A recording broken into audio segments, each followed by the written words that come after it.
Sinimulan ng ayusin ang takaw aksidenteng kalsada na maraming butas sa Bangaldan, Pangasinan. Yan ang balitang tinutukan live ni Jasmine Gabriel Galban. Jasmine? Chris, malaking ginhawa para sa mga motorista ang ginawang pagsaayos ng Provincial Engineering Office at ng lokal na pamahalaan sa mga kalsadang merong pothole o malalaking butas dito sa Bangaldan, Pangasinan. Idinulog sa GMA Regional TV 1 North Central Luzon na nakaraang buwan ang kalbaryo ng mga motorista sa San Jose Street sa Barangay Poblasyon, Bangaldan, Pangasinan. Takaw disgrasya ang kalsada, malalim at malalaki ang butas na dulot ng mga naranasang pag-uulan noon sa mga nakalipas na buwan. Mahirap po dahil butas-butas po yung kalsada. Oo, lubak-lubak na. Takaw sa disgrasya. Makalipas ang ilang linggo, sinimulan ng ayusin ng kalsada. Pinangunahan ng Provincial Engineering Office ang pagsaayos sa kalsada, gumamit ng aspalto upang madaanan kaagad ng mga motorista.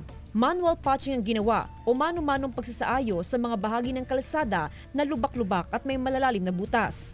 So far, sa ngayon, agaran naman pong napagbigyan ang ating hiling sa kanila na maisayos agad-agad. But still, yung mga iba po rin pong mga areas, siya rin pong babalikan. Bukod sa San Jose Street, isusunod ding ayusin ang iba pang kalsada sa bayan. Ngayon medyo maganda na dahil inayos na.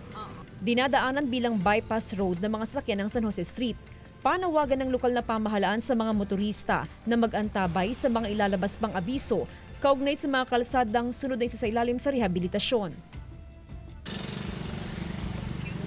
Chris, ang kalsada na ito ay nagsisilbing alternate route ng mga bus, ng mga truck, ng mga private vehicles na papunta sa bayan ng Mapandan, San Jacinto at maging sa bayan ng Manawag. Napakahalaga ng kalsada na ito para ma-decongest o maiwasan yung traffic build-up doon sa may Rizal Street o yung main road ng Bangaldan, Pangasinan. Sa ngayon, Chris, nag-abiso ng lokal na pamahalaan na meron pang mga kalsada na aayusin ng Provincial Engineering Office dahil meron ding mga pothole yung malalaking butas sa mga kalsada na ito. Samantala, nakikipag-ugnayan na rin ng local government units sa DPWH para naman doon sa mga national road na meron ding mga potholes. Chris?